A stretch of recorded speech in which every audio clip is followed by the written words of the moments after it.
মায়ের জোড়াজুড়িতে বিয়ে করতে হলো এক বিধবা মহিলাকে। মহিলা না, মেয়েই বটে। বয়স বেশি না, আমার চেয়ে 1-2 বছরের ছোট হবে, তবে বাচ্চা মেয়ে আছে একটা। আমার একদমই ইচ্ছা ছিল না বিয়েতে যেতে। এরকম পূর্ব বিবাহিত মেয়েকে বিয়ে করে আমার জীবন নষ্ট করার মানেই নেই, কিন্তু মায়ের বান্ধবীর মেয়ে হওয়ায় জোর করে বিয়ের পিড়িতে বসতে হলো। আজ আমার বাসর রাত। মনে এক প্রকার ঘৃণা নিয়েই ঘরে ঢুকলাম। সুন্দর করে ফুল দিয়ে সাজানো বিছানায় একটা লাল শাড়ি পরিহিত মেয়ে মাথা নিচু করে বসে আছে। মেয়ে মাশাআল্লাহ খুব সুন্দরী, কিন্তু আমার প্রবলেম তার মেয়ে নিয়ে। আমি ভিতরে গিয়ে মাথার পাগড়িটা ছুঁড়ে মারলাম বিছানায়। চমকে উঠলো মেয়েটা। দেখুন, আমি আপনাকে আমার স্ত্রী হিসেবে মানতে পারবো না। মায়ের ইচ্ছাতে বিয়েটা করেছি, ব্যাস এই পর্যন্তই। আর আপনার মেয়েকেও আমার কাছ থেকে দূরে রাখবেন। স্ত্রীর অধিকার আমার উপর ফলাবেন না প্লিজ। দরম করে দরজা সজোরে লাগিয়ে বেরিয়ে এলাম ঘর থেকে। মেয়েটা ফুপাতে ফুপাতে কাঁদতে লাগলো। আমি ছাদে গিয়ে দাঁড়ালাম। আকাশে এত সুন্দর মধুর রূপের থালার মতো চকচকে চাঁদ থাকা সত্ত্বেও আমার সেটা ভালো লাগছে না। আমার জীবনটাই যে বরবাদ হয়ে গেল।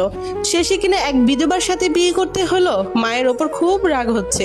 কিছুক্ষণ দাঁড়িয়ে ঠান্ডা বাতাসে মন ফুরফুরে করে আরেক রুমে গিয়ে ঘুমিয়ে পড়লাম। পরের দিন থেকে আমি ইগনোর করতে লাগলাম তাদের। মেয়েটা মাথা নিচু করে কাজের লোকের মতো বাড়ির সব কাজ করে, কিন্তু আমি সারাদিন বাইরে বাইরে থাকি। তার 1 বছরের মেয়েটা হামাগুড়ি দিতে দিতে আর মুখে অস্পষ্ট কিছু উচ্চারণ করতে করতে আর সবার সারা বাড়ি ঘুরে বেড়ায়।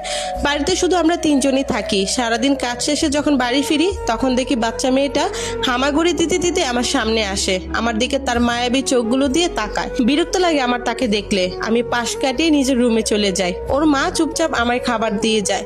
একটা বারও মাথা উঁচু করে তাকায় না। আমিও কিছু না বলে চুপচাপ খেয়ে নিই আর নিজের কাজ নিজেই করে যাই। ওরা আলাদা রুমে ঘুমায় আর আমি আলাদা রুমে ঘুমাই। একদিন বাড়ি ফিরে এসে দেখি, নিজের রুমে গিয়ে দেখি সব লন্ডভন্ড হয়ে আছে। নিশ্চয়ই ওই বাচ্চা মেয়েটা করেছে এরকম। আমি চটে গেলাম। আমার মাথায় রক্ত উঠে গেল। আমি রাগে ফুসাতে ফুসাতে চিৎকার দিয়ে উঠলাম। আয়েশা, আমার বিধবা বউটা দৌড়াতে দৌড়াতে আসলো রুমে। মাথা নিচু করে কাঁদো কাঁদো গলা জিজ্ঞেস করলো, জি জি, কি হয়েছে? এই কি হাল হয়ে আছে আমার রুমের? কে করেছে এমন? নিশ্চয়ই আপনার মেয়েটা। কতবার বলবো ওকে আমার থেকে দূরে রাখবেন? একটা কথা একবার বললে